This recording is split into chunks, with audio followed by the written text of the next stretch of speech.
Yes, good morning students. तो देखिए, कल हमने इलेक्ट्रिकल पावर का फॉर्मूला डेराइव किया था और उसके कुछ न्यूमेरिकल्स भी सॉल्व किए थे और हीट के न्यूमेरिकल भी सॉल्व किए थे। ठीक है, P का फॉर्मूला पावर का फॉर्मूला है। पावर का फॉर्मूला था number first W/T, second formula P = BI and number third P = I²R। क्योंकि पावर मैंने आपको बताया था electrical power, electrical means current और power means capacity for doing work, यानी कि करंट को फ्लो करवाने में जो वर्क किया जाता है उसे ही क्या कहते हैं, पावर कहते हैं। और पावर का फॉर्मूला मैंने आपको बता दिया था। पावर की यूनिट होती है वाट, ठीक है, जिसमें कुछ मेजर यूनिट्स होती है। किलोवाट, किलोवाट में 1000 वाट होते हैं, मेगावाट में 1 मेगावाट में 10⁻⁶ वाट होते हैं और 1 हॉर्स पावर में 746 वाट होते हैं। अब देखिए, मैंने आपको दो न्यूमेरिकल्स दिए थे, जिनमें से फर्स्ट जो न्यूमेरिकल था वो है इफ एन इलेक्ट्रिक हीटर, दोबारा सुनिए, if an electric heater consumes electricity at the rate of 500 वाट। तो 500 वाट यहाँ पे क्या होगी, पावर, क्योंकि पावर की यूनिट क्या होती है, वाट। यानी हमारे पास गिवन क्या है, सबसे पहली चीज पावर है। उसके बाद है and the potential difference is 250 volt. तो पोटेंशियल डिफरेंस को V से रिप्रेजेंट किया जाता है, जिसकी वैल्यू गिवन है 250 volt. Calculate the current and resistance. हमें वैल्यू कौन कौन की फाइंड करनी है, करंट की और रेजिस्टेंस की, I और R। अब देखिए, यहाँ पे एक साथ तो हम इनको सॉल्व कर नहीं सकते, तो इसीलिए सबसे पहले हमने पावर का फॉर्मूला यूज किया, क्योंकि पावर की वैल्यू हमारे पास गिवन है। पावर का फॉर्मूला होता है P = BI। P की वैल्यू 500, B की वैल्यू 250 और I की जगह हमने I ही लिख दिया। 250 को हमने ट्रांसफर किया तो ये डिवाइड में आ गया, क्योंकि इधर क्या लग रहा है, मल्टीप्लाई। 500 250 से 2 टाइम कट हो गया, तो करंट की वैल्यू कितनी आ गई, 2 एम्पियर। करंट की वैल्यू कितनी आ गई, 2 एम्पियर। अब देखिए, हमें क्या फाइंड करना है, R। B की वैल्यू गिवन है, I की वैल्यू फाइंड हो चुकी है, R की वैल्यू फाइंड करनी है।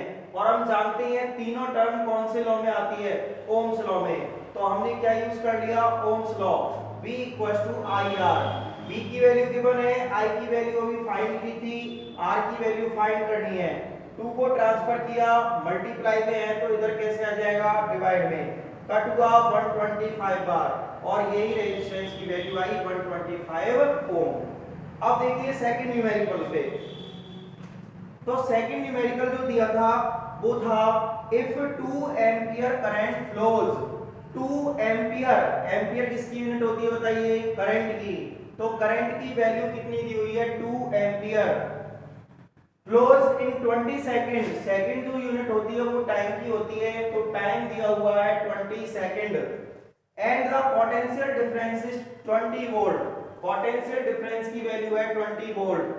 Find the heat generated. तो H की वैल्यू हमें फाइंड करनी है। अब देखिए, हमारे पास 3 टर्म्स हैं, B, I और T, ये गिवन है और हीट H हमें फाइंड करनी है। तो हम जानते हैं, हमने परसों फॉर्मूले डेराइव किए थे, तो H का फॉर्मूला आया था BIT और तीनों की वैल्यू हमारे पास है, तो हमने तीनों की वैल्यू पुट की, मल्टीप्लाई किया तो आया 800 और हीट की यूनिट क्या होती है, जूल होती है। तो इस तरीके से इन न्यूमेरिकल्स के ये आंसर आ गए। ठीक है, तो लिख लीजिए, चेक कर लेना अपने आंसर्स को। अब देखिए, अब हम चलते हैं नेक्स्ट टॉपिक पे। अब है हमारा topic consumed electrical energy. Next topic क्या हमारा, consumed electrical energy. Consumed electrical energy. Next topic क्या हमारा, कंज्यूम्ड इलेक्ट्रिकल एनर्जी। तो देखिए स्टूडेंट, कंज्यूम का मतलब क्या होता है, सबसे पहले तो देखिए कंज्यूम का मतलब होता है जो आपने यूज की हो। इलेक्ट्रिकल एनर्जी मींस करंट, यानी जो इलेक्ट्रिकल एनर्जी या करंट आपने यूज किया है वो कितनी है, तो उसे हमें फाइंड करना है। तो सबसे पहले इलेक्ट्रिकल एनर्जी क्या होती है? इलेक्ट्रिकल एनर्जी प्रोडक्ट होता है किस चीज का? पावर और टाइम का। किस चीज का प्रोडक्ट होता है? पावर और टाइम का। प्रोडक्ट का मतलब क्या होता है? मल्टीप्लाई। तो देखिए डेफिनेशन क्या बनेगी? द प्रोडक्ट ऑफ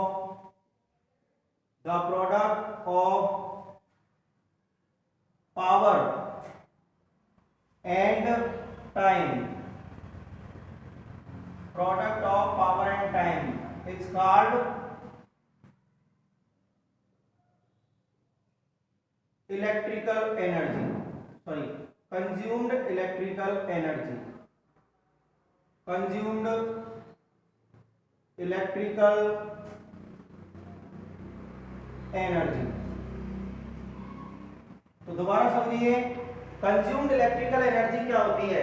प्रोडक्ट होती है किस चीज का? पावर और टाइम का। उसे हम कहते हैं कंज्यूम्ड इलेक्ट्रिकल एनर्जी, जिसमें से प्रोडक्ट का मतलब क्या होता है? प्रोडक्ट का मतलब होता है मल्टीप्लाई। प्रोडक्ट का मतलब क्या होता है? मल्टीप्लाई। यानी पावर और टाइम को मल्टीप्लाई कर दिया जाए तो कंज्यूम्ड इलेक्ट्रिकल एनर्जी गेट हो जाती है। जैसे कि हमारे घरों में मीटर लगे होते हैं, तो मीटर में कौन सी एनर्जी शो की जाती है? Consumed electrical energy. ठीक है, तो देखिए अब हम फॉर्मूला बनाएंगे। तो consumed electrical energy equal to क्या आ गया? Power multiply time. क्या फॉर्मूला निकल के आया? Power multiply time. इसको रिप्रेजेंट कर सकते हैं C से, पावर को रिप्रेजेंट किया जाता है P से, टाइम को रिप्रेजेंट किया जाता है T से। ठीक है, तो ये इसका फॉर्मूला हो गया। अब आते हैं इसकी यूनिट पर। तो देखिए यूनिट क्या आएगी? Unit CE। पावर की यूनिट होती है वाट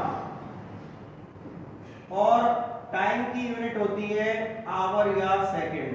तो इसकी यूनिट क्या आ गई? Watt multiply hour. तो SI यूनिट क्या आई? SI यूनिट ऑफ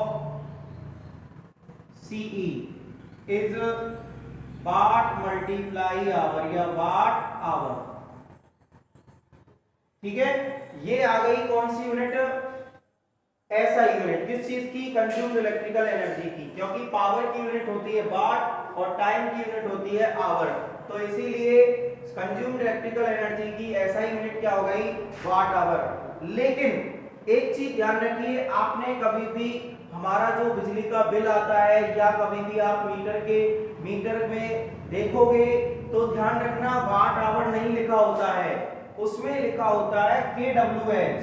क्या लिखा होता है उसमें? kWh। कभी आप देखना आपके बिजली का बिल आए तो उसमें आप देखना ध्यान से, या फिर मीटर में देखना तो उसमें लिखा होता है kWh।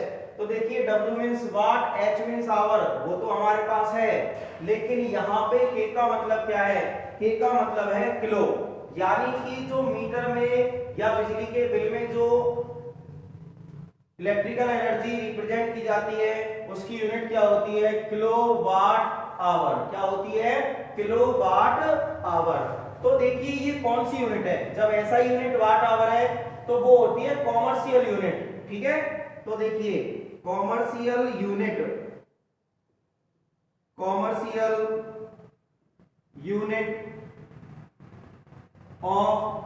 CE is kWh, which is called 1 unit,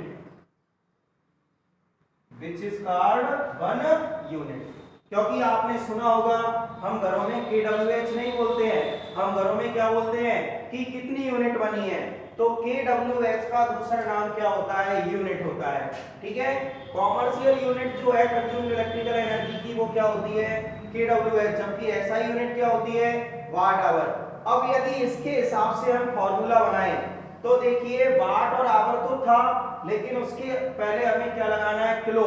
और किलो ऐड करने के लिए क्या किया जाता है, 1000 से डिवाइड किया जाता है। तो देखिए CE in KWH equals to क्या आ गया, P मल्टीप्लाई T अपॉन में आ गया 1000। दोबारा समझिए कि ये 1000 कहां से आया। तो देखिए पहले फॉर्मूला था P मल्टीप्लाई T, लेकिन उसकी यूनिट क्या थी, वाट आवर। हमें यहाँ पर C निकालनी है KWH में, यानी K को ऐड करना है, और K को ऐड करने के लिए 1000 से क्या किया जाता है, डिवाइड किया जाता है। तो ये कॉमर्शियल C का फॉर्मूला आ गया। तो ये फॉर्मूला है C का कंज्यूम्ड इलेक्ट्रिकल एनर्जी का, बहुत ही इंपॉर्टेंट है, इससे न्यूमेरिकल्स आते हैं बहुत ज्यादा, तो इसे अच्छे से ध्यान रख के पढ़ना। अभी मैं इसके न्यूमेरिकल सॉल्व करवाऊंगा, पहले आप इसे लिख लीजिए। तो ध्यान रखिए हमें जो फॉर्मूला यूज करना है न्यूमेरिकल्स में वो करना है ये वाला, क्योंकि कॉमर्शियल यूनिटी इसकी मेन यूनिट होती है। तो लिख लीजिए इसे।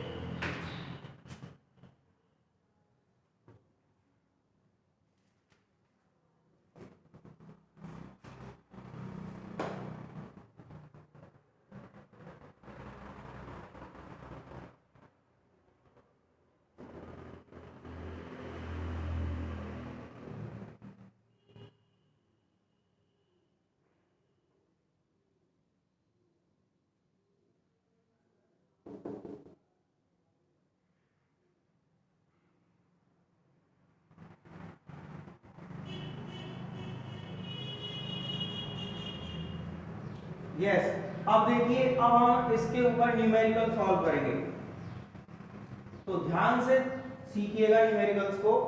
देखिए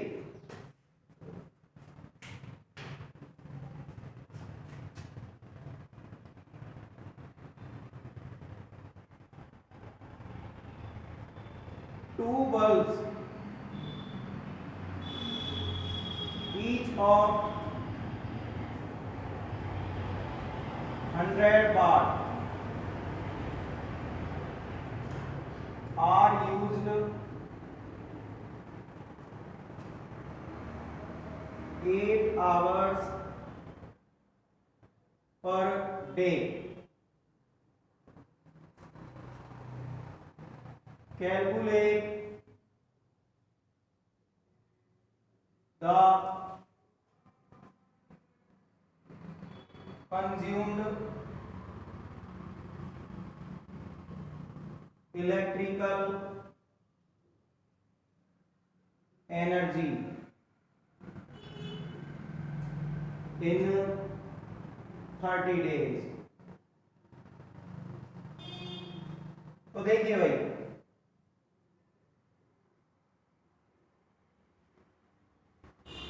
क्वेश्चन को ध्यान से पढ़िएगा।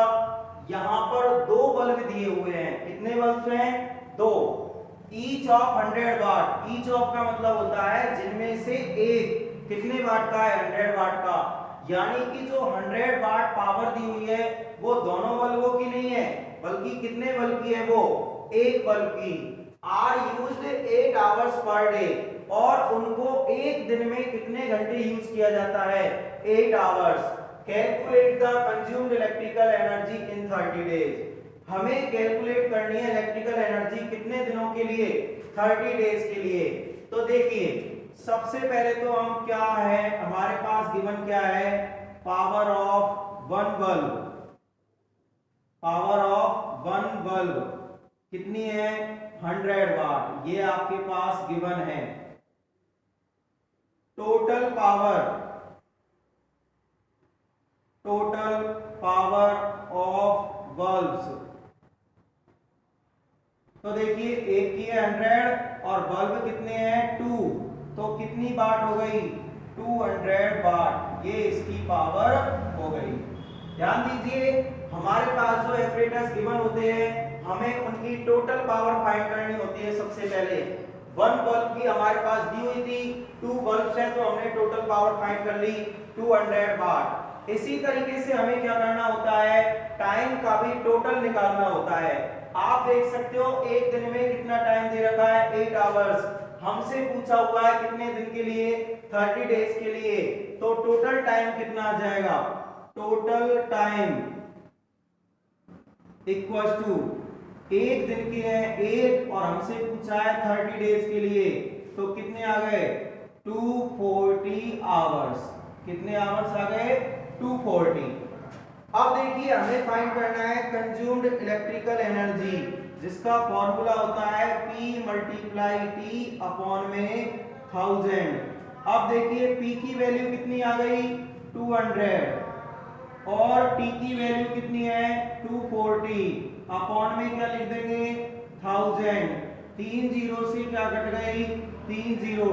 24 को 2 से मल्टीप्लाई करोगे 48। और कंज्यूम्ड एनर्जी की जो यूनिट होती है वो होती है kWh और यूनिट क्या होती है kWh और यूनिट। तो देखिए ये है न्यूमेरिकल। दोबारा समझिए, यहाँ पर 2 बल्ब्स ईच ऑफ 100 वाट, यानी कि जो पावर दी हुई है वो केवल 1 बल्ब की है। तो हमने क्या किया टोटल पावर फाइंड कर ली, कितनी आई 200 वाट। टाइम 1 दिन का दिया हुआ है, हमें 30 डेज के लिए पूछा है, तो टोटल टाइम फाइंड कर लिया 240 आवर्स। कंज्यूम्ड एनर्जी का फॉर्मूला होता है P मल्टीप्लाई T अपॉन 1000। हमने उसमें वैल्यू पुट करी तो कितना आ गया 48। और इसकी जो यूनिट होती है वो होती है kWh या फिर यूनिट। तो लिख लीजिए इसे।